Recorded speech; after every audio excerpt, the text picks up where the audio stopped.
tak boleh guna untuk 2 kali fardu. Tayamum tak boleh guna untuk 2 kali fardu. Itu dia tahu. Cuma dia nak tahu sekarang ni dia bukan tayamum semata-mata, bukan solid tayamum. Ini tayamum campur wudu.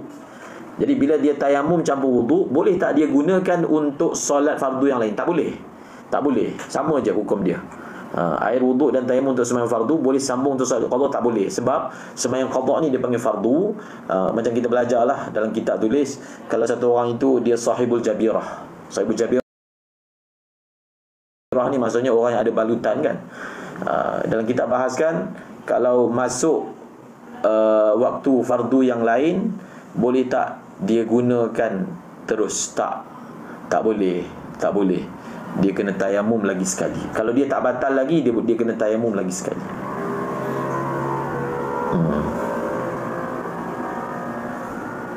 Kalau dia tak batal, dia kena tayamum lagi sekali. Kemudian dia sambung basuhan yang selepasnya.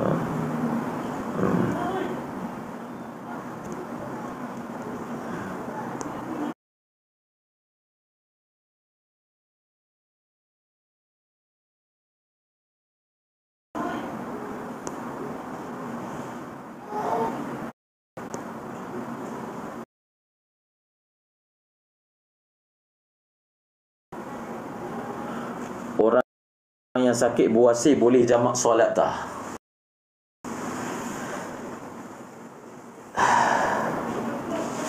Dia bukan gitu. Orang yang sakit buasir boleh jamak solat tak? Saya fikir tak boleh. Sebab orang yang dibenarkan itu pun atas pendapat yang membenarkan lah. Mazhab Syafi'i, 2 saja yang boleh sembahyang jamak kan, safar dengan hujan. Tapi Imam Nawawi memilih pandangan boleh kerana sakit. Imam Nawawi, kemudian siapa lagi, Al-Khattabi, itu antara yang membenarkan. Jadi dia membenarkan dengan syarat orang ni dia sukar untuk dia solat pada waktunya. Maksudnya kalau dia nak solat zuhur, kemudian nanti nak solat asar pula, dia jadi begitu sakit, masyaqqah. Kalau orang tu buasir, mungkin kalau tahap teruk bolehlah. Tapi kalau semata-mata buasir, sebab buasir ni kan dia ada banyak tahap, jadi saya tak bolehlah nak jawab orang buasir secara mutlak boleh jamak ataupun tak boleh jamak. Sebab buasir ni kita tahulah, dia buasir, dia berdarah, dia bersihkan, dia semayang. Nanti bila sampai waktu dia bersihkan, dia semayang. So dia tak boleh untuk jamak.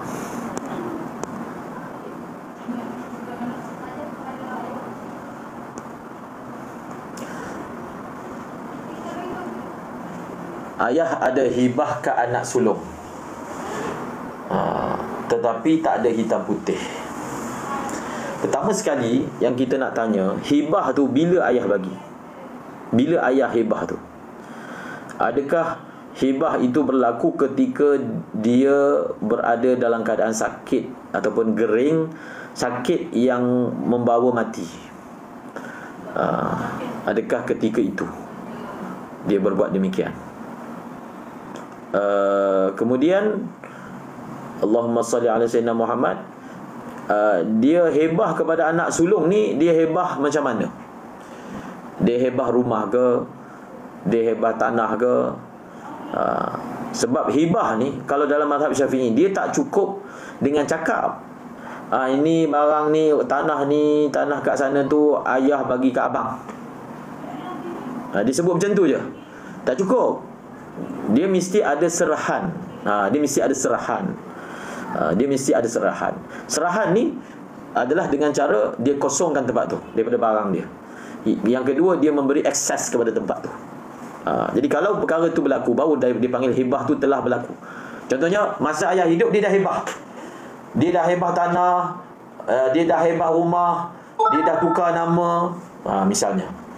Barulah hibah tu sah. Jadi bila hebah tu sah, maka kita tak boleh bertikai lah. Dia beradik tak boleh bertikai lah. Walaupun hukumnya makruh, sebenarnya makruh untuk satu orang ibu, satu orang ayah, satu orang datuk, dia memberi kepada sebahagian anaknya sesuatu dan dia tak bagi kepada anak yang lain. Hukumnya makruh. Sebagai ulama kata haram. Sebab apa? Dia akan menimbulkan permusuhan. Tapi kalau dia buat juga, hukumnya sah. Ingat saya sebut tadi, hibah itu akan dikira sah dan kita dah tak boleh petikai. Kita setuju ke tak setuju dikira sah. Iaitu apabila hibah itu telah berlaku bukan hanya sekadar cakap mulut, tetapi dia juga telah melakukan tindakan susulan dengan mengosongkan permis itu, memindahkan nama misalnya, memberi kuasa akses kepadanya. Itu kira dah bagilah. So kalau dah bagi, kita tak boleh nak petikai lah. Tak boleh petikai. Pada ketika itu adalah merupakan hak dia.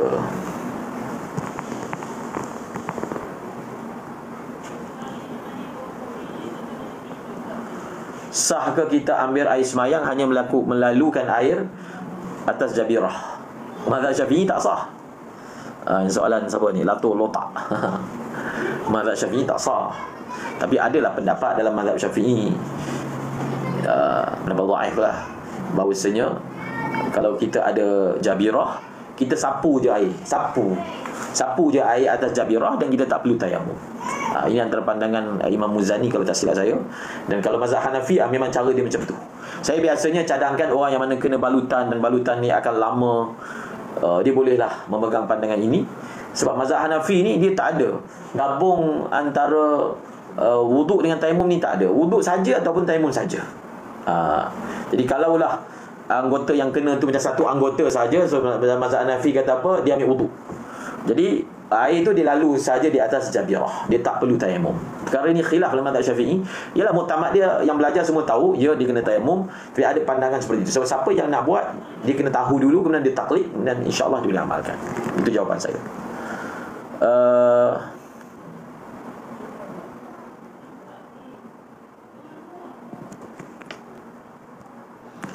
Apa tu soalan tu? Adi Putra ni, Ustaz, kalau tengah basuh separuh dari muka guna air yang sedikit, kemudian apa kemudiannya? Tak ada sambungan. Kita musafir dan selepas solat jamak qasar nak solat sunat, niat solat sunat ba'diyah zuhur ke asar. Okey.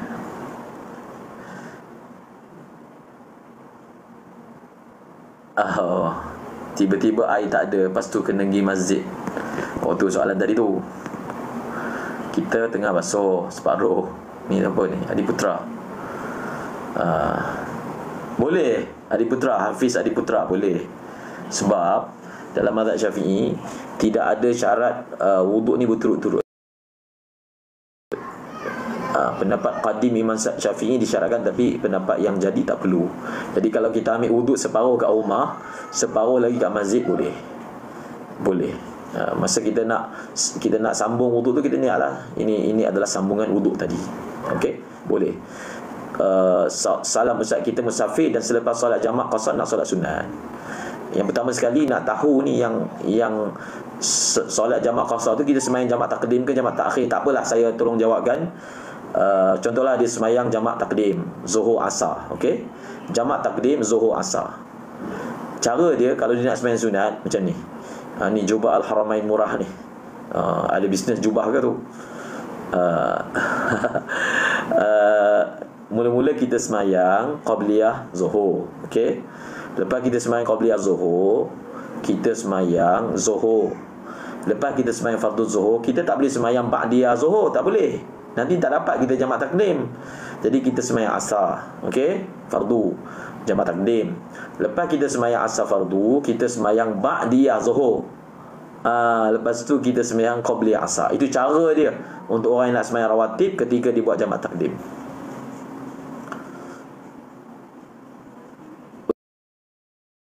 Ustaz, apa perlu buat? Make a choice. Ustaz, apa perlu buat kalau semasa solat asar terbangun berdiri pada rakaat keempat? Duduk boleh? Duduk balik je, tak ada masalah. Kita tak sengaja kan? Bila kita tak sengaja, duduk balik. Duduk balik. Dan kalau kita sembahyang seorang, kita sujud sahwi.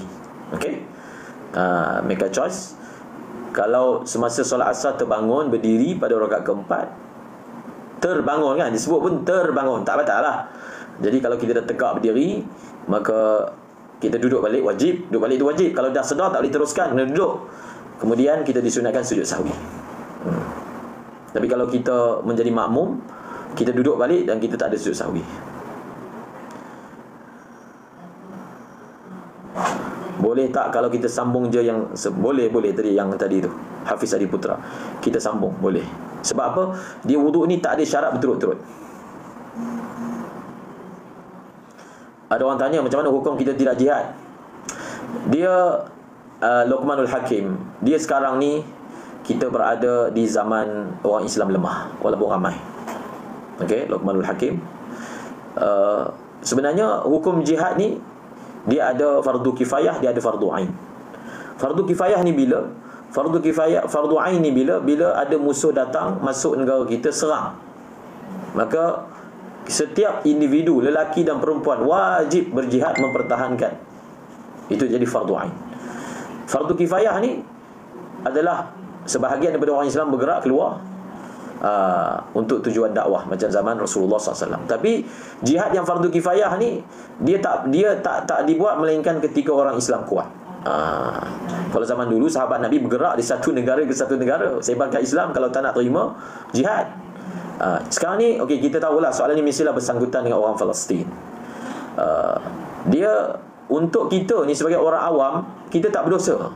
Sebab apa? Syarat berjihad ni dia mesti kena ada ketua. Dia tak boleh kita sendiri melancarkan jihad. Tak boleh. Tidak ada jihad melainkan bersama dengan amir. Amir itulah ketua kita. Jadi misalnya di zaman Mekah kan, orang Islam macam mana ditindas, tapi mereka tak berjihad waktu itu. Kerana mereka kerana pertama sekali tak ada perintah jihad. Yang kedua, kalau mereka jihad, mereka akan musnah, lemah. Jadi sebab itu kita menyadari kelemahan kita, kita menyadari apa yang berlaku di Gaza, tapi dari segi fiqahnya kita tak berdosa. Bukan maksudnya itu menyebabkan bila saya cakap macam ni jadi kita jadi tak ada peduli, tak, bukan macam tu. Tapi itulah hakikat hukum dia.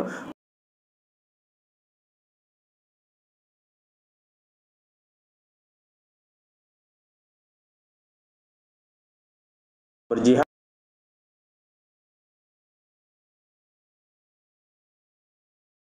mestilah bersama dengan amir dan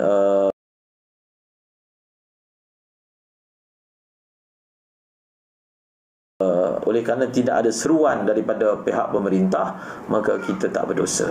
Dan jihad zaman sekarang pula fardu kifayah hanya untuk tentera sahaja. Tentera, kita bukan tentera. Meka Khalid, apa perlu buat kalau kita yakin imam baca Al-Fatihah sebutan bacaan tak betul?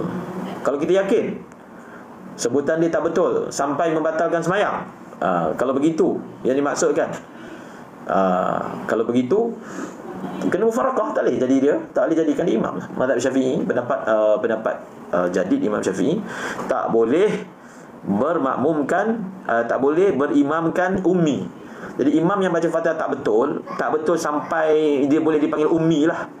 Dia boleh dipanggil ummi, maka kita kena mufarakah.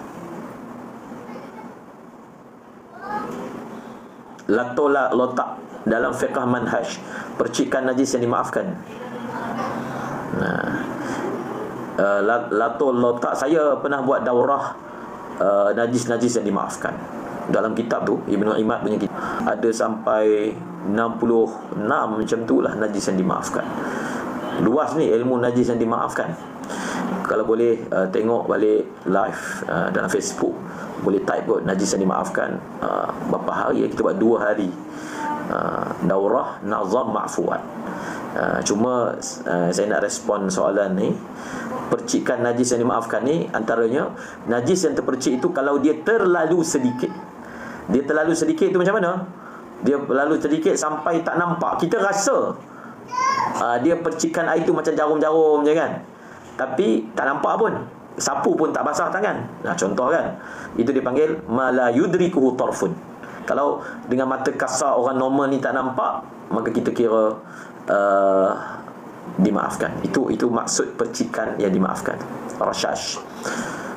Antaranya lah kan, dia banyak saya sebut tadi kan, sampai 66. Boleh tengok dalam live najis-najis yang dimaafkan. minahnya. Ramai kawan saya terjebak fahaman Allah di atas langit ke-7 bersama Ta'arash. Yang ni kita perlu dakwah lah. Kita perlu dakwah. Kita kongsikan video-video yang menjelaskan yang sebenarnya. Duduk antara sujud sahwi, sunat baca apa? Adik masam manis. Dalam kitab kata sujud sahwi ni dia sama macam sujud solat pada perkara wajibnya dan pada perkara sunatnya. Ingat tu je. Adik masam manis. Memang nama macam tu ke? Duduk antara sujud sahwi, sunat baca apa? Ingat tu je yang saya cakap tadi. Dia sama macam sujud solat biasa, pada fardunya dan pada sunatnya. Maksudnya, okey, kita belajar apa perkara yang wajib dalam sujud. Contohnya letak 7 anggota sujud. Sama juga. Sujud sahwi kena letak 7 anggota sujud. Apa yang kita baca dalam sujud biasa, kita baca subhana rabbil a'la, itu juga kita baca dalam sujud sahwi. Apa yang kita baca di antara dua sujud, kita baca rabbighfirli warhamni ujburni warfa'ni warzuqni. Itu juga kita baca. Macam tu. Itu juga kita baca dalam di antara dua sujud sahwi. Rabbighfirli warhamni warfa'ni ujburni warfa'ni warzuqni wahdini wa'afini wa'afani.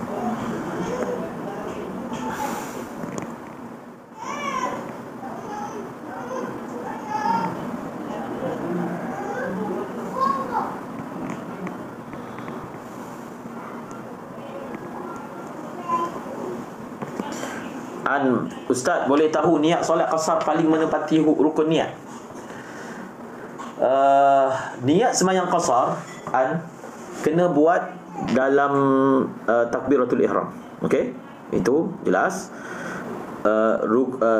Niat sembahyang qasar kena buat dalam apa? Takbiratul ihram. Okey? Jelas. Kemudian cara nak niat dia. Cara nak niat dia senang je. Contohnya, sahaja aku sembahyang fardu zuhur qasar 2 rakaat kerana Allah Ta'ala. Sahaja aku sembahyang fardu zuhur 2 rakaat kerana Allah Ta'ala. Sahaja aku sembahyang fardu zuhur qasar. Qasar tu maksudnya 2 rakaat lah. Kalau kita tak sebut 2 rakaat pun boleh. Sahaja aku sembahyang fardu zuhur qasar kerana Allah Ta'ala. Sebab bila kita sebut qasar, maksudnya 2 rakaat. Qasar ni kan maksudnya pendek. Kita ringkaskan daripada 4 jadi 2.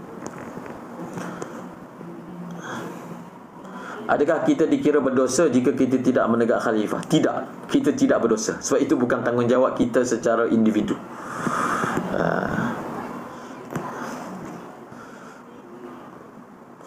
Saya solat jemaah dari awal, tapi rakaat ketiga imam baca Fatihah laju. Saya pula ada 2 atau 3 ayat. Hafiz Adi Putra, pada rakaat ketiga imam baca. Jadi kalau imam baca laju, dia laju macam mana? Laju sangat ke ataupun laju sebab kita ni lambat? Jadi kalau imam tu baca laju, kita ni jenis lambat, maka tak apa, imam rukuk kita teruskan je baca Fatihah. Ada baki 2-3 tadi katanya dimaafkan. Ini dipanggil apa? Ma'zur, diuzurkan. Faham tak? Bila kita ini kita sembahyang belakang imam rukuk, kita belum habis Fatihah, dan kita ni memang bersama imam daripada awal. Jadi kalau imam tu baca laju, kita jenis lambat, kita dimaafkan untuk lambat. Kita kena habiskan Fatihah. Biarlah imam rukuk kita baca lagi, imam yang tidak kita baca lagi. Tak apa, habiskan Fatihah. Dan nanti dah selesai habis Fatihah, kita rukuk, kita kejarlah imam dari belakang. Kena habiskan. Siapa tadi? Hafiz Adi Putra. Saya dah jawab tadi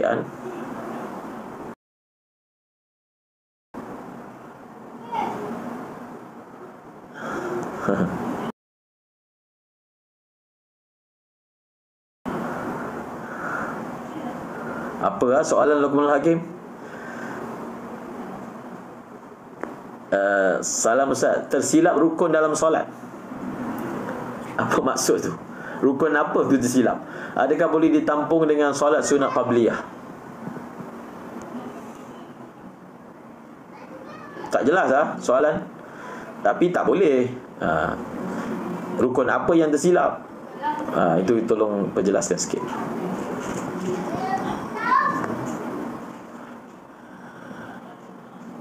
Hafiz Adi Putra, tak apa, walaupun kita tak dapat rukuk tamakninah bersama imam, kita tetap dapat rakaat. Sebab kita ni dipanggil muwafiq. Kita ni dipanggil muwafiq. Kecuali lah kalau kita ni masbuk. Masbuk lain. Ini cara soalan ni memang dia bersama dengan imam kan. Tak apa kita tak dapat rukuk bersama imam, kita tetap dapat rakaat. Yang kena dapat rukuk bersama imam baru dapat rakaat ni kalau masbuk. Dia datang tu, dia baca Fatihah baru separuh, mana rukuk. Dia kena terus rukuk. Kalau dia tak rukuk bersama imam, tak dapat rukuk, dia tak dapat rakaat. Itu masbuk. Tapi muwafiq, dia kena habiskan Fatihah dan dia dimaafkan lambat.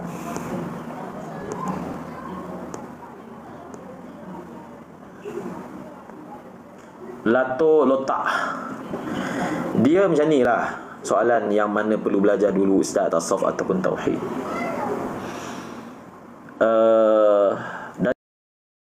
Daripada segi ranking lah, tauhid lah dulu.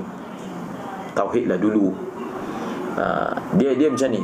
Bila kita bicara soal belajar, contohnya fiqh, tauhid, tasawuf, kita kena belajar semua. Bila saya cakap ini dulu baru ini, bukan maknanya ranking ilmu tu rendah. Bukan macam tu. Bukan macam tu maksud dia. Tetapi dia adalah merupakan perkara yang patut diutamakan.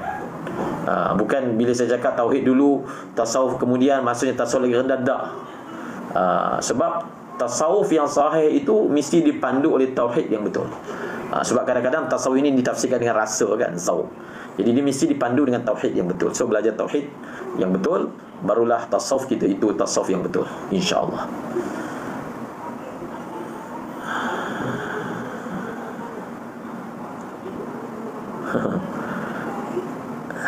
Muqaranah tauzi'iyah, masya-Allah. Ni ustaz ni. Ustaz je boleh tanya soalan ni. Siapa ni? New Teko.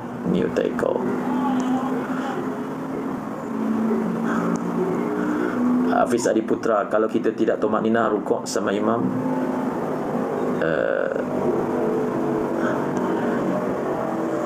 Hafiz Adi Putra, orang ni kalau nanti saya jawab tentang muqaranah tauzi'iyah tu.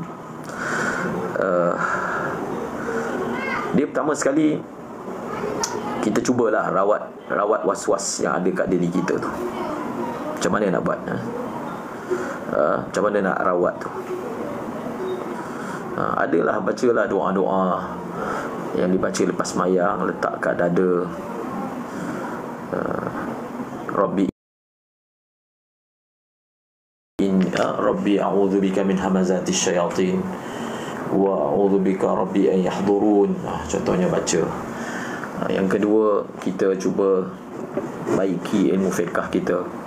Yalah, kadang-kadang orang tu dia jadi was-was tu sebab dia salah faham, macam tu. Ataupun dalam bahasa yang dia jahil, dia salah faham. Dia ingat tuntutan ke atas dia begitu berat. Sebenarnya taklah sampai macam tu.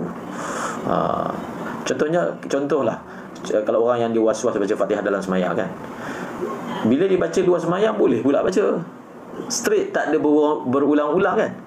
Tapi bila baca dalam salat, dia jadi berulang-ulang. Jadi itu maksudnya dia ada penyakit lah. Dia ada penyakit. Jadi cara dia cuba, dia paksa diri dia baca Fatihah sekali, tak payah ulang. Kalau datang bisikan, dia kata Allah terima Fatihah saya. Itu cara dia lah. Tak apa, dia pejam mata jalan. Sebab nanti kalau kita buat macam tu, lama-lama syaitan akan bosan dengan kita. Dia nak kacau dah. Kata orang tak makan saman. Itu tips lah. Okay. Jadi kalau satu orang itu dia sebab was-was, dia tak dapat rukuk bersama imam, tak apa. Kalau dia muwafiq, dia tetap dapat rakaat. Tapi dia jangan lewat 2 rukun. Dia jangan sampai lewat 2 rukun. Kalau dia lewat 2 rukun, itu boleh batal sembahyang. Sebab apa? Was-was ni dia tak jadi uzur. Dia tak dikira uzur untuk kita boleh lewat sampai 3 rukun panjang.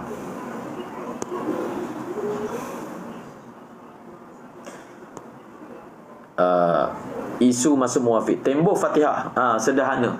Dia dikira daripada kita punya takbir. Ni nama apa ni? You know who.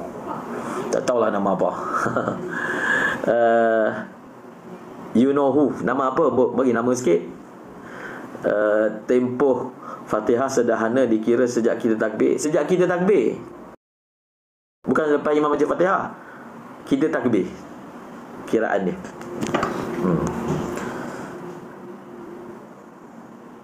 Zakkaun. Ustaz nak tanya, kalau imam bagi salamun alaikum tanpa sebut alif lam, tak sah. Dalam mazhab Syafi'i ada dua pendapat. Imam Rafi'i kata sah, Mu'tamad tak sah. Luar semayang sah. Dia kalau luar semayang kita bagi salam, Assalamualaikum, sah. Tapi dalam semayang tak boleh. Tak boleh sebab apa? Tidak ada riwayat yang Nabi bagi salam macam tu. Sebab dalam semayang dia lain sikit. Dia tak boleh kias. Luar semayang, kalau kita bagi salam kan, Assalamualaikum, sah, tak ada as. Tapi dalam semayang, Imam Nawawi kata, oleh kerana tak ada riwayat yang datang melainkan dengan lafaz Assalamualaikum, maka Assalamualaikum. Tapi kalau tasyahud boleh, At-tahiyyat salamun alaika boleh. Tapi dalam salam tak boleh. Kalau Assalamualaikum warahmatullahi wabarakatuh silap atau terlupa dalam tahiyat awal, macam mana? Apa tu? Apa dia terbagi salam? Satu orang dia terbagi salam dalam tahiyat awal. Saya rasa macam itulah maksud ni Hafiz Zifizi ni. Kalau Assalamualaikum warahmatullahi wabarakatuh tersilap atau terlupa dalam tahiyat awal, macam mana? Dia maksudnya dia tersalah bagi salam lah. Belum sampai waktu dah bagi salam. Macam tu kan soalan dia. Sembahyang dia tak batal. Kalau dia sembahyang seorang, dia disunatkan sujud sahwi. Itulah jawapan dia. Kalau dia sembahyang seorang, sembahyang dia tak batal sebab tak sengaja. Kalau sengaja batal. Kalau tak sengaja, dia disunatkan sujud sahwi, insya-Allah. Kalau sembahyang seorang, kalau dia menjadi makmum, dia tak disunatkan. Adakah perlu mengqadhakan puasa sunat yang sengaja dibatalkan? Koleksi ceramah ilmuwan. Mazhab Syafi'i tak. Mazhab Hanafi je. Mazhab Hanafi, puasa sunat, kalau kita dah puasa, kita tak boleh batalkan. Tak boleh. Kalau batalkan berdosa, kena qadha. Itu mazhab Hanafi. Mazhab Syafi'i tak. Ini antara benda yang kita khilaf dengan mazhab Hanafi.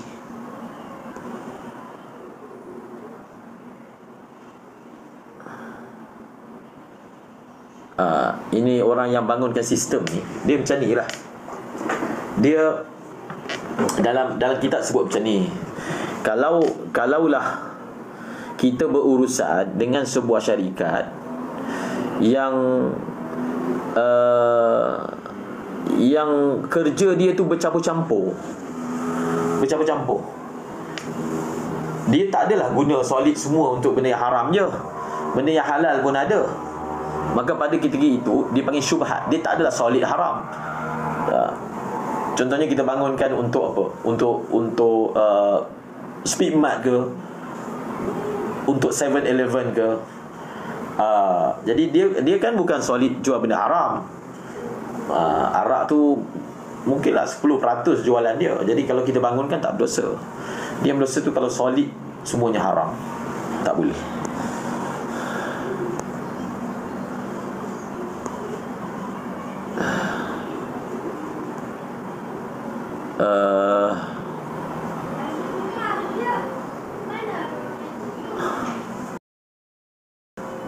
Farid Razak, anak pergi majlis ilmu perjalanan tak sampai 2 malam. Dia tak kisahlah pergi majlis ilmu ke, majlis apa ke. Kalau Mu'tamad mazhab Syafi'i, jamak ni mesti 2 marhalah. Begitulah jawapan dia. Dia tak ada beza kita pergi majlis ilmu ke, bukan majlis ilmu ke.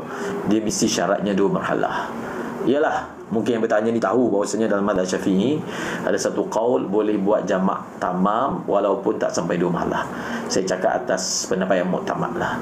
Kalau dia tahu qaul itu, kalau dia nak amalkan, itu terpulang pada dia. Link macam mana kalau tengah solat tu dia terbuka aurat sedikit, contohnya ternampak rambut dia gini.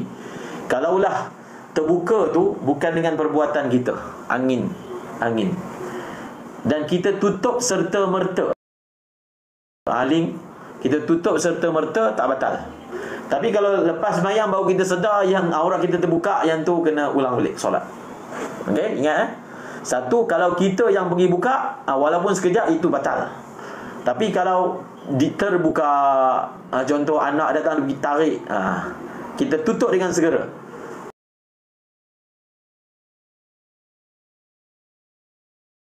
tak batal. Tapi kalau lepas main baru kita sekedar ada terkoyak di bahagian aurat, kena ulang balik lah solat tersebut.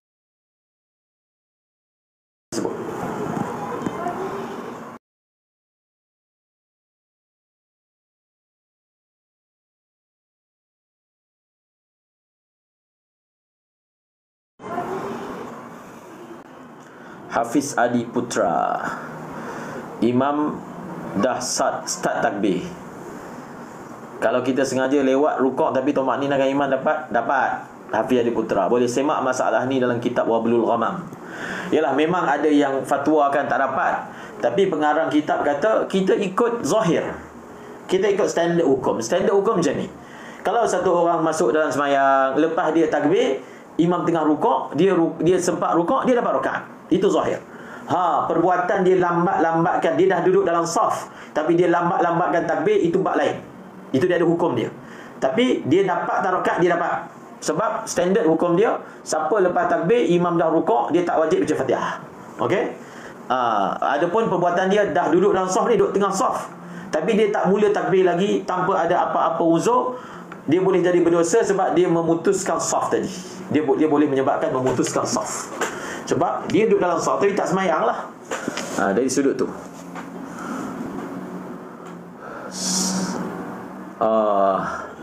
Tawassul dan istighasah.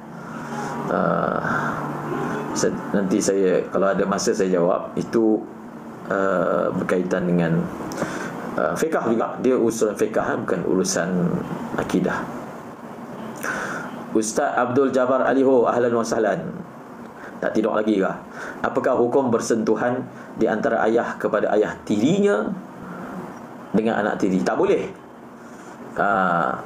Ustaz Abdul Jabbar ni dia Masya Allah. Okey, tak boleh Jabbar.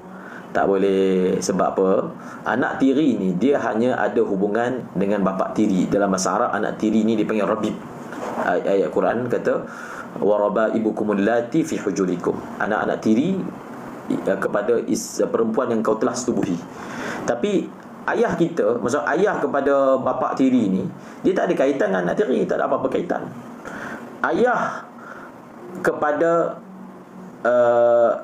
kepada ayah tiri kita tu adalah bapa mertua mak kita. Itu ada kaitan. Mak kita dengan dia memanglah mahram. Tapi kita ni, anak tiri ni, dengan ayah kepada bapa tiri tak ada kaitan. Bahkan ayah tiri tu, bapa kepada ayah tiri, dia boleh kahwin dengan anak tiri dia. Anak ambil mak, ayah ambil anak, boleh. Ojai, zakat pendapatan yang macam ditafsirkan tu, kalau mazhab Syafi'i tak ada. Dia tanya atas mazhab Syafi'i kan? Tak ada. Sebab apa? Sebab zakat pendapatan yang ma'ruf tu, yang maklum tu, itu adalah dikira tanpa haul.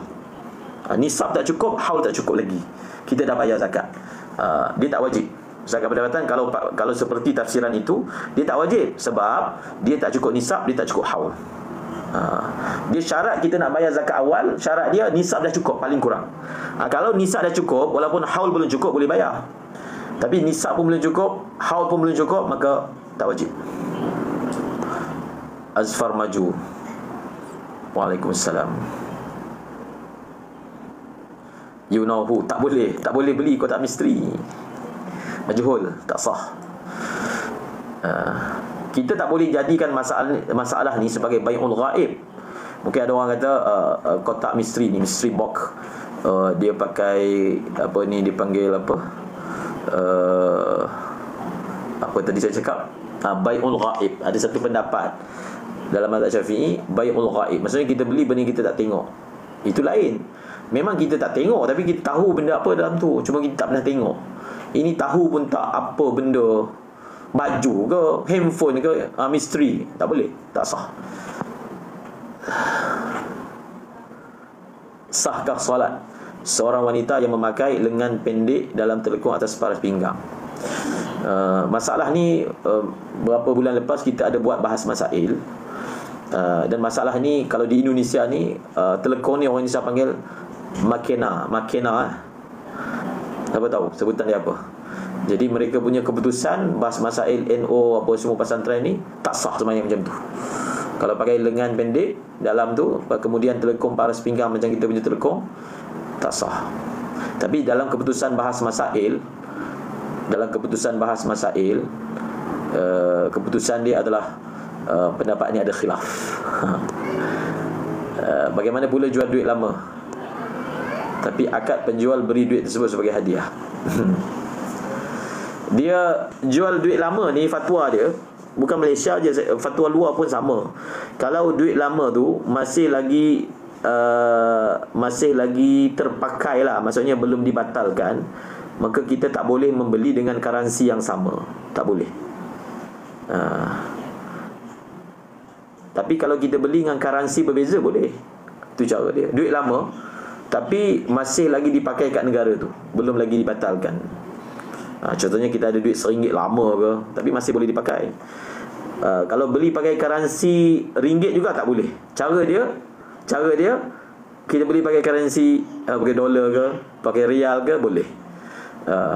Ataupun duit itu sudah tidak terpakai. Contohnya dulu kita ada duit 1,000 kan, duit 500, duit RM1 coin, yang tu dah tak sah dah, tak sah laku dah kat Malaysia. So kalau dia nak jual boleh. Begitulah yang dikeluarkan fatwa. Ojai, hukum jual beli kucing boleh. Dia mazhab Hambali yang tak boleh. Kalau Ojai pernah dengar ada ustaz kata tak boleh tu, biasanya ustaz ni dia ikut yang mazhab orang panggil mazhab Saudi lah, mudah bahasanya. Di sini masalah tu khilaf. Memang ada hadis pun Nabi larang jual kucing, tapi ulama telah tanggung kucing yang dimaksudkan tu kucing hutan. Jumhur ataupun majoriti ulama kata sah jual beli kucing. So kucing ni apa faedah dia? Sebab salah satu daripada syarat sah jual beli ni, salah satu daripada syarat sah jual beli adalah berfaedah. Jadi kucing ni ada faedah tak? Dia faedah binatang ni bukan semestinya hanya dalam soal makanan. Kucing memang tak boleh dimakan kan, tapi binatang-binatang yang orang senang dengan bulu dia, tengok bulu dia, tengok dia punya manja dia, boleh menghiburkan diri, itu pun dikira manfaat yang muktabar lah segi syarak. Okey. Waalaikumsalam warahmatullahi. Saya dah jawab, link tak boleh tu, hadiah tak boleh.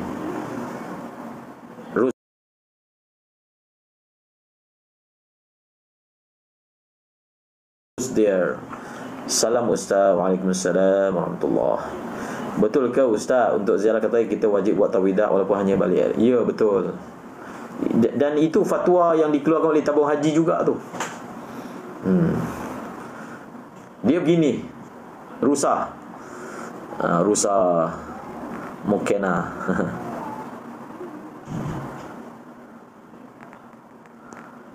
rusa apa soalan tadi? Dia begini, masalah tawaf wida ni, ingat kaedah macam ni je. Macam ni. Tawaf wida wajib dikerjakan bagi orang yang ingin meninggalkan Mekah, pergi ke satu tempat yang jaraknya 2 marhalah, walaupun dia akan balik. Jadi begitulah. Sekarang ni Taif ni daripada Mekah 2 marhalah ke tidak? Simple je. Dia tak ada kaitan dia patah balik ke, dia tak pergi selama-lamanya, dia bukan balik negara, dia pergi Taif. Dalam mazhab Syafi'i lah saya cakap ni. Kalau mazhab Maliki, tawaf wida tu tak wajib terus, sunat.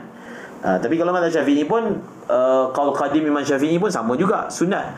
Tapi pendapat yang muktamad mazhab Syafi'i, kalau dia pergi ke satu tempat yang jauhnya dari Mekah 2 marhalah, maka dia wajib tawaf wada. So cuba cek pakai Waze daripada Mekah pergi Taif, cukup tak 2 marhalah? Kalau tak cukup tak wajib lah. Kalau cukup wajib. Taubat. Apa ni soalan taubat ni? Haram tak melihat wanita yang fully menutup semua auratnya?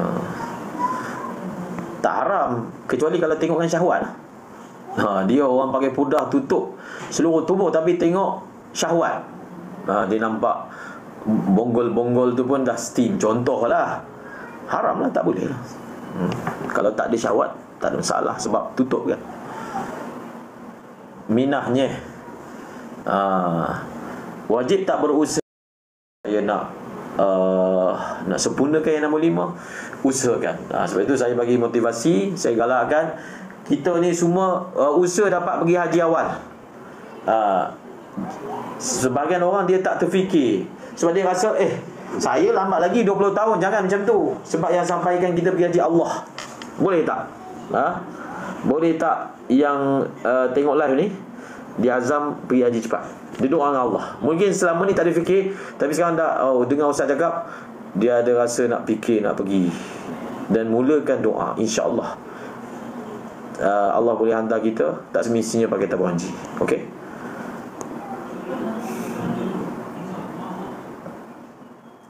Ya. Dia beli baju tapi dia tak tahu rupa. Ni panggil bai' ghaib. Kalau dalam mazhab Hanafi sah, dan dia qaul yang kedua mazhab Syafi'i.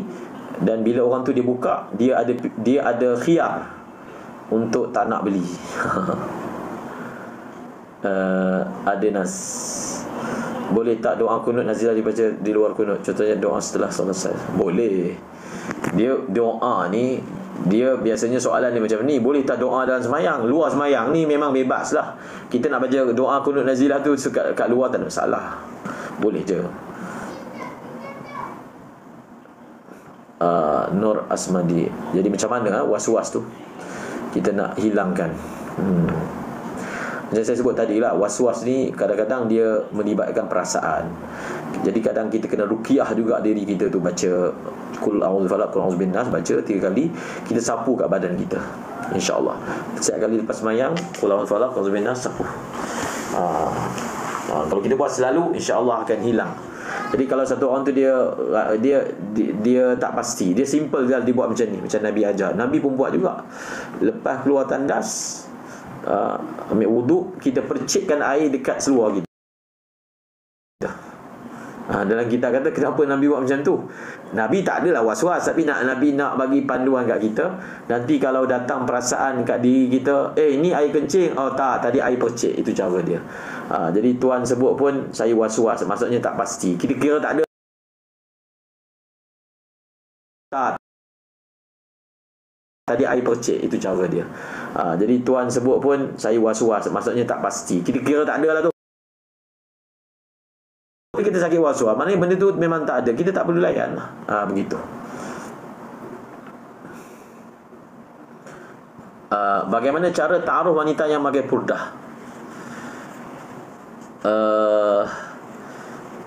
Dia macam saya, kawan-kawan. So kita duduk dalam dunia orang yang pakai purdah. Maknanya kawan-kawan kita, suami saya, suami pula isteri, maksudnya memang daripada kecil pakai purdah. Daripada kecil pakai purdah. Jadi dia ta'aruf tu, jadi bila orang perempuan tu pakai purdah, pertama sekali kita boleh amalkan sunnah nazar. Faham tak sunnah nazar? Nazar ni maksudnya, kan ada sahabat Nabi tu, dia nak kahwin dengan orang Ansar. Nabi kata, kau dah tengok ke? Belum tengok lagi. Nabi kata tengok. Kerana tengok ni lebih akan akan dapat mengekalkan kasih sayang. Begitu. Jadi tengok dulu perempuan yang kau nak kahwin tu. Jadi sebab itu dalam kita kata sunat tengok. Jadi buatlah majlis nazar. Majlis nazar ni maksudnya dengan ahli keluarga kita datang nak tengok. So semasa tengok tu akan adalah sedikit dialog secara ringkas. Begitu. Jadi ta'aruf ni, orang yang pakai purdah, kalau kita memang nak kahwin, kita ada hasrat, nak kahwin dengan anak perempuan seseorang, kita cakap dengan keluarga dia, mungkin kita wakilkan keluarga kita, dan kita buat majlis nazar, tengok. Di majlis itu perempuan tu dia akan buka purdah dia, kita tengoklah. Kemudian mungkin ada sedikit soal jawab tentang perkara tertentu. Kemudian daripada situ kita sembahyang istikharah dan kita buat keputusan.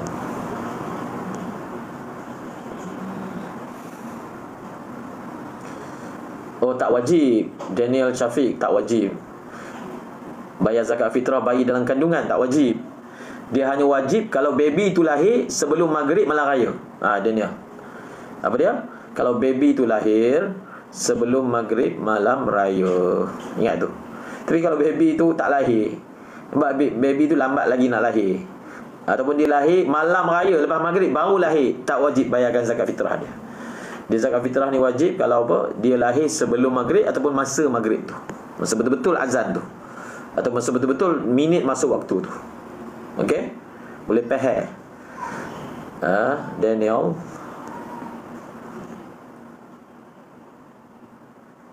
Zak, a'rad basyariah tu apa tu? A'rad basyariah Zak.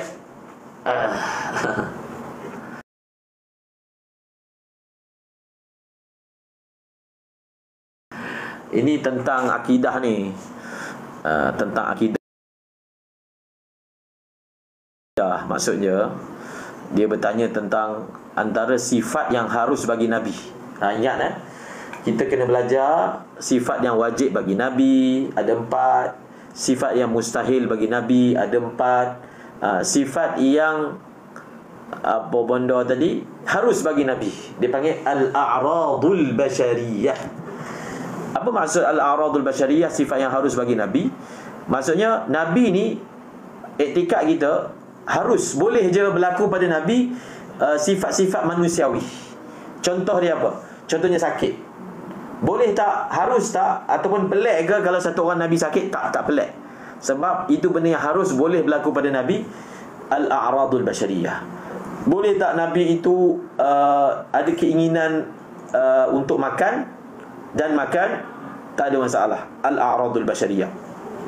Boleh ke Nabi itu buang air besar, buang air kecil? Boleh. Dia bukan benda mustahil. Al-a'radul basyariyah. Boleh ke Nabi itu ada syahwat dengan perempuan sehingga berkahwin, melahirkan anak? Tak ada masalah.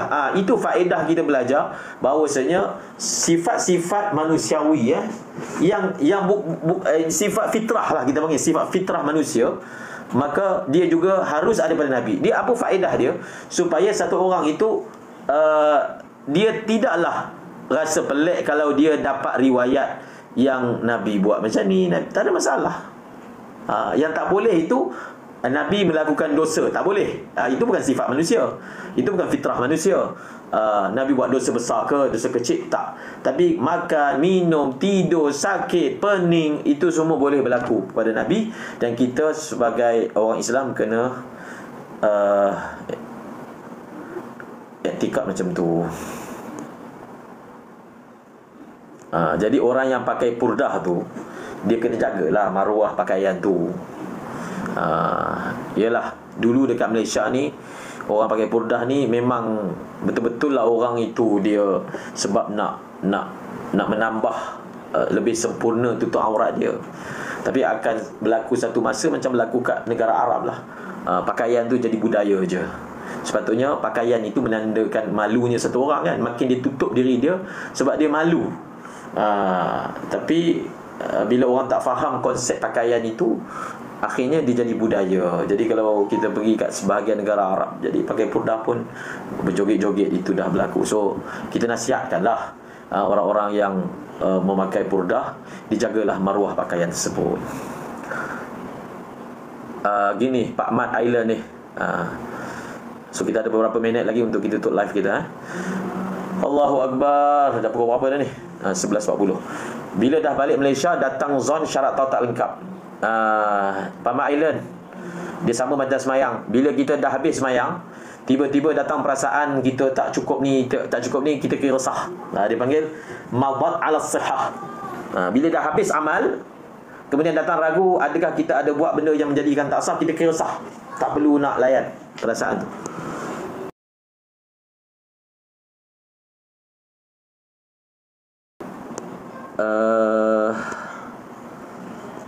Apa lagi?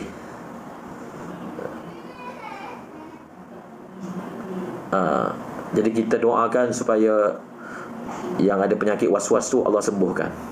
Baca doa yang saya sebutkan tadi, Rabbi a'udzubika min hamazati syayatin wa a'udzubika rabbi yahdurun. Dan biasanya kita akan cadangkan juga dia boleh taklid mazhab lain. Dia jangan takut. Dia cara nak lawan was-was ni, kita ingat Allah Maha Pengasih. Okey? Ingat Allah Maha Pengasih, dan kita ingat kita semayang ni macam yang Nabi suruh. Kadang-kadang orang yang waswas ni dia rasa tuntutan atas diri dia ni kena takbir betul-betul. Dia takut kalau dia buat salah masuk neraka. Itu semua syaitan. Jadi kita ingatkan diri dia. Sebab dalam situasi ni kita kena ingatkan Allah Maha Pengasih. Jadi kalau satu orang tu dia susah sangat nak takbir, nak masukkan niat dalam takbir, maka dia taklidlah mazhab Hanafi yang boleh niat sebelum takbir. Tak apa, sah, insya-Allah, jangan takut. Saya jamin ke akhirat. Jadi kita niat saja aku sembahyang fardu zuhur, Allahu Akbar. Bas. Tak ada niat masa takbir pun tak apa, insya-Allah sah. Begitu cara rawatan dia. Tobat aurat rajul pada ajnabiyah sama. Ya betul, Asma dinasir, tak payah layan. Itu cara ubat dia. Itu cara ubat dia. InsyaAllah Allah bantu tu, Allah bagi kuatan. Kita doakan semua yang live ni, doakan aurat rajul depan ajnabi. Betul, itu pendapat Imam Nawawi. Imam Rafi'i kata aurat lelaki dia ada 3 pendapat. Aurat lelaki depan perempuan, ada kata seluruh tubuh, ada kata ma yabdu indal mahna, ada kata pusat dan lutut. Begitu. Tapi atas apa pendapat pun dia tak wajib tutup. Tak wajib. Sebab perempuan dia tengok lelaki ni tak sama macam lelaki tengok perempuan. Dia tak semestinya bila kita kata haram tengok dia wajib tutup. Tak semestinya. Ada benda yang haram tengok tapi tak semestinya wajib tutup. Tutup tu dia kena ada perintah lain pula.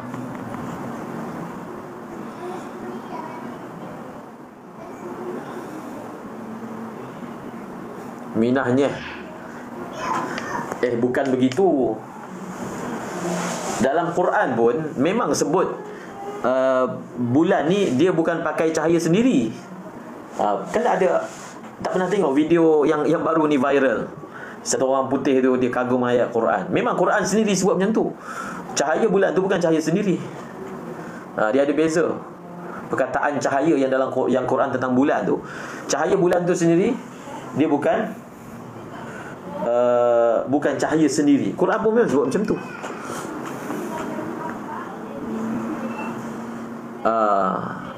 Okey, sikit lagi kita akan tamatkan live ni ya. Jangan tidur lambat-lambat. Live ni tak adalah saya buat tiap hari. Hari ni cuti, tapi esok kami tak cuti. Walaupun tempat lain cuti di Bali, tapi madrasah kita tak cuti. Benarkah mereka dalam bermazhab Hanafi seafood boleh makan ikan sahaja? Ya, betul. Betul. Mazhab Hanafi seafood ni hanya boleh makan ikan sahaja. Ada sebahagian orang Hanafi udang boleh makan, tapi sotong, ikan pari pun tak boleh makan. Tak boleh. Adalah sebab dia. Cerita panjang, tapi yang berlaku memang macam tu. Sebab itu kalau kita dia tahu murah, dia tak makan, jadi murah. Tapi bila dia tengok banyak orang Asia yang makan, dia dah naikkan harga. Ni cerita dululah. Okey.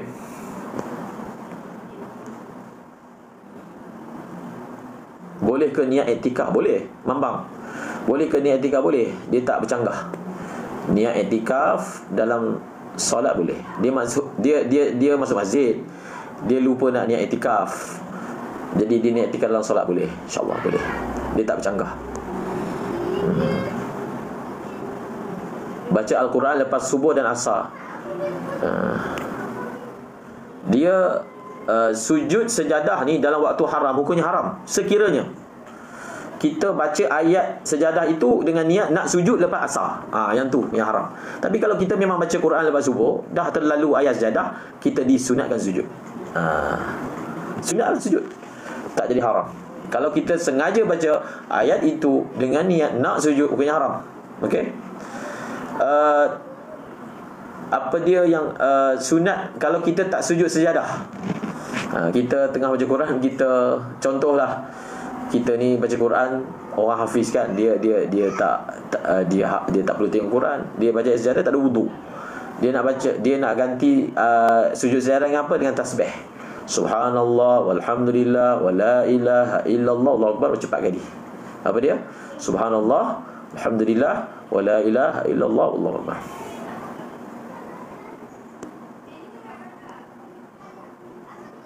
Adenas. Ya, betul. Adenas, adakah ketika baca doa kunut nazilah, contohnya ketika solat Jumaat, perlu diawali? Ya. Dia begini, dalam kitab Minhaj sebut, Imam Rafi'i punya pendapat, kunut nazilah ni dia baca dulu baru baca kunut subuh. Tak, Imam Nawawi kata kalau nak baca kunut nazilah pun mula-mula baca kunut Nabi lah orang panggil. Kunut subuh tu dipanggil kunut Nabi, riwayat Hasan. Allahumma hdini fi ma, Allahumma hdina, kemudian baru baca kunut nazilah. Betul, memang yang buatkan masjid tu betul lah tu. Muhammad Azmi, macam mana nak tegur adik-beradik perempuan kita yang terlalu ikut trend? Macam mana? Ini kita perlu apa? Kita perlu gunakan pendekatan dakwah lah. Pendekatan dakwah. Yalah, dia adik-beradik ini dia macam-macam jenis. Saya pun tak tahu adik-beradik ni macam mana segi penerimaan dia. Ada orang dia tegur je direct, kan? Okey je. Ada orang tak boleh macam tu. Pertama sekali, bila ada kesedaran, kerisauan tu bagus. Maknanya orang yang dia ada kerisauan tentang keluarga dia tu bagus. Dalam diri itu dah mula ada sifat da'i, kerisauan, bagus. Ada orang tak risau langsung tengok adik-beradik dia. Okay, lepas kita risau, kita doa. Kita mulakan doa. Kalau kita mampulah buat apa tindakan, kita doa. Kemudian kita boleh hidupkan bacaan hadis Nabi SAW. Kita sekali-sekala kita ajaklah mereka datang majlis ilmu. InsyaAllah sedikit demi sedikit mereka akan berubah. Dia sebenarnya beginilah, manusia ni dia kalau banyak sangat masa kosong, dia mula buat benda merapu. Jadi cara dia, kita isi masa tu dengan benda lain. Kita libatkan dengan hikmah, dengan doa, dengan sabar. InsyaAllah Allah akan ubah satu hari nanti. Apakah hukum orang perempuan yang haid perlu baca Quran ketika ada ujian? Fatwa Azhar boleh. Betul ke Maulana jika solat sunat boleh untuk tidak menghadap kiblat tapi solat fardu? Tak betul tu, Arif. Solat sunat ke solat fardu ke kena menghadap kiblat? Mesti. Kecuali ada kecuali. Kalau orang tu dia musafir, dia atas kenderaan, dia nak sembahyang sunat atas kenderaan, atas bas kan. Contoh, kita balik malam raya pula, malam-malam Ramadan naik bas, nak sembahyang tarawih, boleh sembahyang atas bas walaupun tak kena kiblat. Ingat sembahyang fardu ke sembahyang sunat ke kena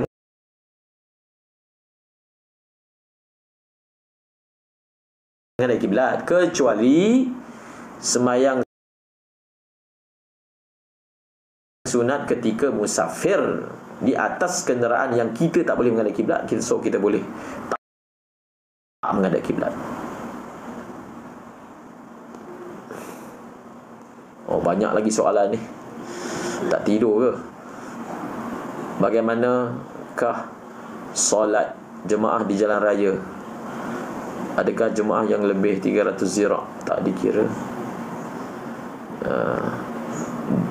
Dia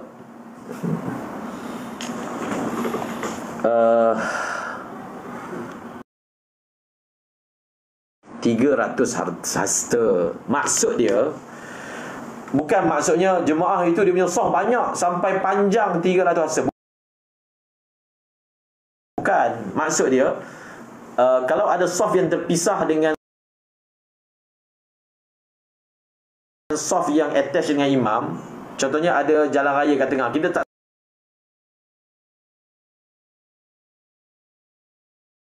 sembahyang atas jalan, kita sembahyang seberang jalan. Jadi kalau kita sembahyang seberang jalan, orang yang sembahyang seberang jalan tu dengan saf yang paling akhir seberang jalan, kira tu putus lah.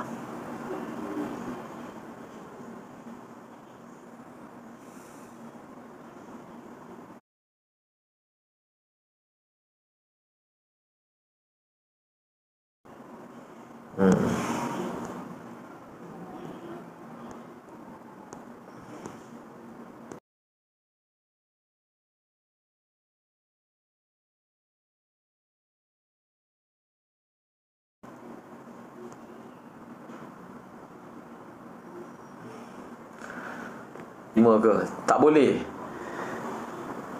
Sangat bahaya.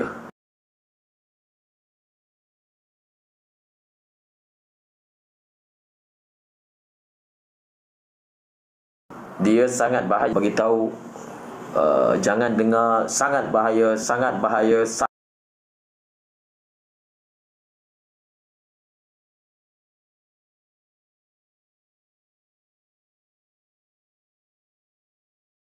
Dia tidur tu macam mana? Wajibkah suami sediakan rumah lain jika rumah menetaskan bersama? Wajib. Makaholics. Dia sebenarnya satu orang suami, dia wajib sediakan rumah privacy untuk isteri dia. Wajib tu. Okay, apa kewajipan seorang suami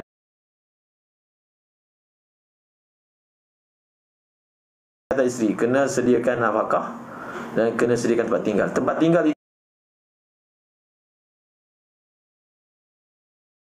itu mesti bersifat privacy, kecuali kalau isteri itu redha.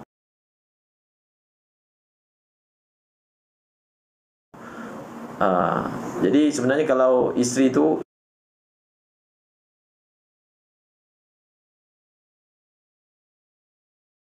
duduk di rumah yang tak ada privacy, kita belum menyediakan redha daripada isteri itu.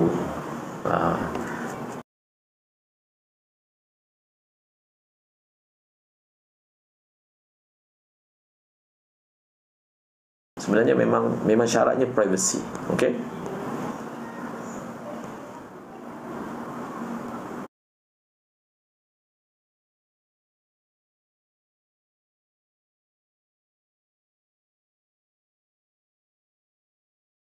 Ahmad bin Umar Syatiri.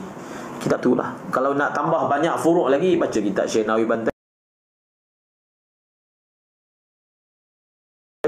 kan? Apa nama?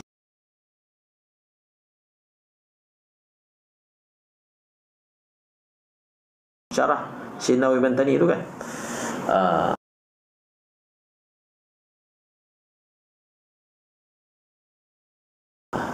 Kalau nak panjang lagi, Ghayatul Muna.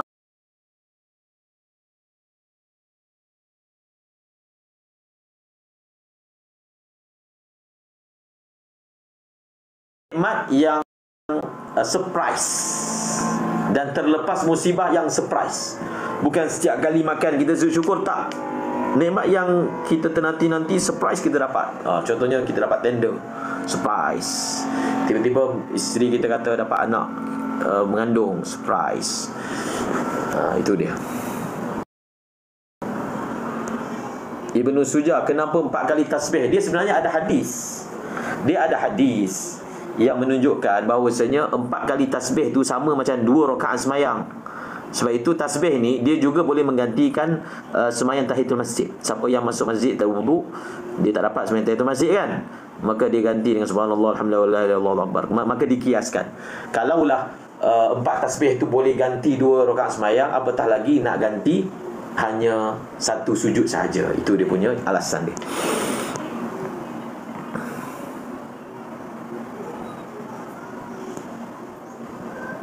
Bukan, kunut subuh bukan baca subuh je. Dia ni Yunawu ni, ingat mazhab Syafi'i, kunut dibaca pada 3 semayang. Kunut dibaca pada 3 semayang. Pertama, semayang subuh. Yang kedua, semayang witir. Semayang witir daripada 16 Ramadan sampai habis Ramadan.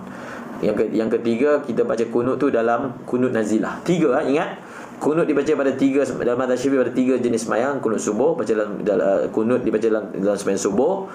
Kunut dibaca daripada 16 Ramadan, dan kunut dibaca dalam kunut nazilah.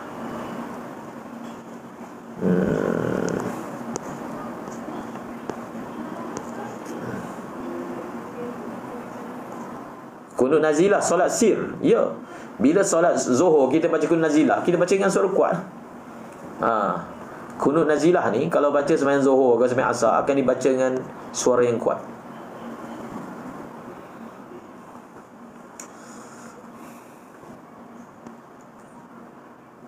Dia percampuran lelaki dan perempuan ni kita kena elakkan lah. Tu je lah khulasah dia.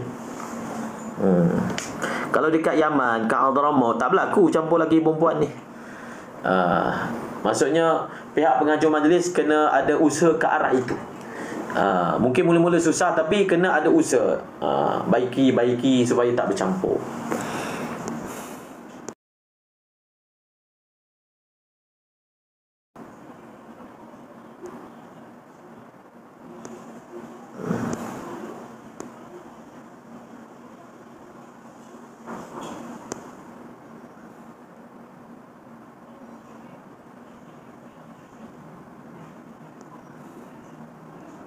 cecair putih kudis, dia dipanggil air bisa. Air bisa ni kalau busuk najis, tapi dimaafkanlah.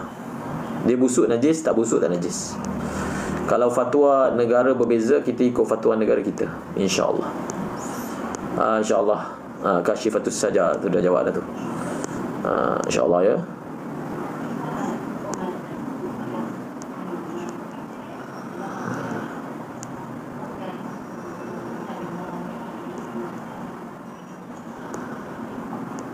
Betul ke ada masjid? Ya betul, ada masjid yang dia tak ada tempat perempuan. Kat Pakistan, saya pengalaman pergi sana, dia tak ada tempat untuk perempuan. Hukum tracking kereta boleh? Tak ada masalah.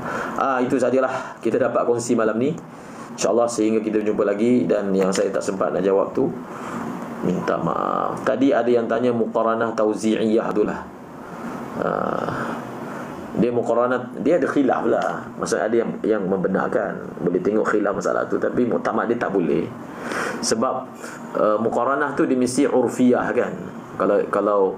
Kalau yang Imam Syafi'i itu muqaranah haqiqiyah. Hakikiyah. Jadi tauzi'iyah ni sebab contohnya tauzi'iyah ni, usalli, masa dia usalli saja, masa dia kata Allah, dia kata saja aku semayang. Hu fardu, akbar subuh, macam tu. Jadi dia tak boleh, sebab dia tidak ada dipanggil keseluruhan niat dalam takbir. Tapi kalau orang tu dia susah nak niat dengan melainkan dengan muqaranah tauzi'iyah, tak apalah, dia buat je. Sebab ada pendapat yang boleh. Sebab nanti kalau kita tekan-tekan dia jadi was-was pula. Itu yang masalah dia. Okey. Jadi dah pukul 12 dah. Bolehlah share kat kawan-kawan TikTok ni, Pustaka Tok Kenali. Kita bolehlah datang Pustaka Tok Kenali dekat Masjid Bandar Baru Sitaling, kedai nombor 3. Siapa nak beli kitab, InsyaAllah lah boleh beli kitab Pustaka Tok Kenali, nak beli kitab Arab. Jadi mungkin ada yang kat sini dia tak boleh baca kitab Arab kan. Macam mana Ustaz, saya tak boleh baca kitab Arab. Tak apa, dia ada satu cara lagi. Saya biasa tawarkan, kita beli, kemudian kita hadiah lah. Kita beli, kita wakafkan kat madrasah ke, kita hadiahkan kat pelajar. Dekat madrasah kita Tibian dah habis, Ibnu Zubair Tibian dah habis. Jadi kita beli kan. Kemudian ada banyak je madrasah-madrasah yalah, yang pelajar-pelajar dia perlukan kitab rujukan, kita hadiah ke, kita wakaf ke dekat library. Jadi Pustaka Tok Kenali boleh uruskan. Jadi tuan-tuan beli, kemudian nak suruh kita hadiahkan kat pelajar. Ramai je, ada ribu-ribu pelajar. Kalau kasih bertaling 400 lebih madrasah saya, 400 lebih. Jadi list tu nanti kita akan share. Boleh WhatsApp nombor yang dekat yalah TikTok ni, ada nombor tu, boleh WhatsApp, boleh dapatkan list. InsyaAllah. Kalau orang tu dia sering batuk, dia tak boleh baca langsung ke? Dia sampai tak boleh baca langsung ke apa? Kalau dia batuk sampai tak boleh baca langsung ke, dia batuk tapi dia baca terputus-putus, tak apa, dia bacalah sampai habis. Tapi kalau dia batuk dahsyat sangat sampai tak boleh baca langsung, tak boleh baca, ini betul-betul penyakit batuk. Tak boleh, memang tak boleh. Maka untuk dia tu kira gugurlah kewajipan Fatihah. Dia wajib berdiri sekadar masa Fatihah saja. Begitu. InsyaAllah. So kalau nak beli kitab, boleh beli kat Pustaka Tok Kenali. Macam saya sebut tadi, kalau kita rasa kita tak, kita ni tak baca kitab Arab ni kan, kita beli, kita hadiah lah kat ustaz kita, kat toko, kat library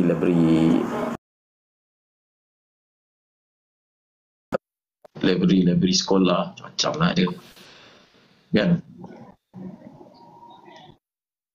Jumpa lagi di lain masa. Wallahu a'lam bissawab. Kita jumpa lagi insya-Allah pada masa yang akan datang. Stok bila nak ada tak pasti lagi lah.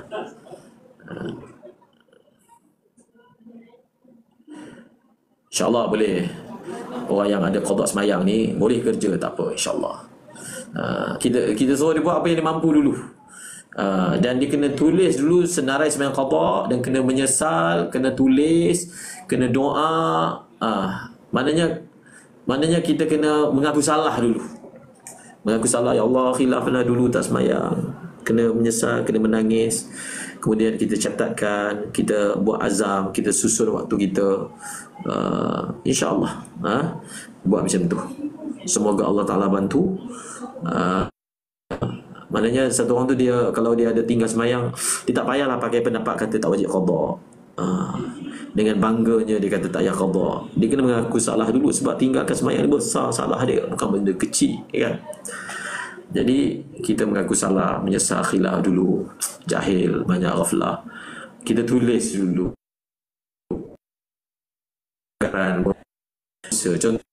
Contohlah jadual saya ni, setiap kali semayang mesti sebelum tu saya qada, selepas saya qada. Buatlah, buat. Kita niat nak habiskan. InsyaAllah kita harapkanlah kalau orang ni mati sebelum sempat sempurna, moga Allah terimalah niat dia. Begitu. Tak payahlah pakai pendapat yang kata tak payah qada ni, kemudian kita berbangga pula dengan pendapat tu, sebab orang ni macam dia tak rasa salah lah atas kesalahan dia tu. Meninggalkan solat tu bukan benda kecil, kan, benda besar. Paling kurang orang tu kena rendahkan diri dia, mengaku kekhilafan dia. Boleh, InsyaAllah. Sehingga berjumpa lagi. Nanti kita akan iklan kitab apa-apa yang kita jual. Semoga Allah Subhanahu Wa Taala mudahkan segala urusan. InsyaAllah kita tidur awal selain subuh jemaah, insyaAllah. Banyak subuh jemaah. Wallahu a'lam bissawab.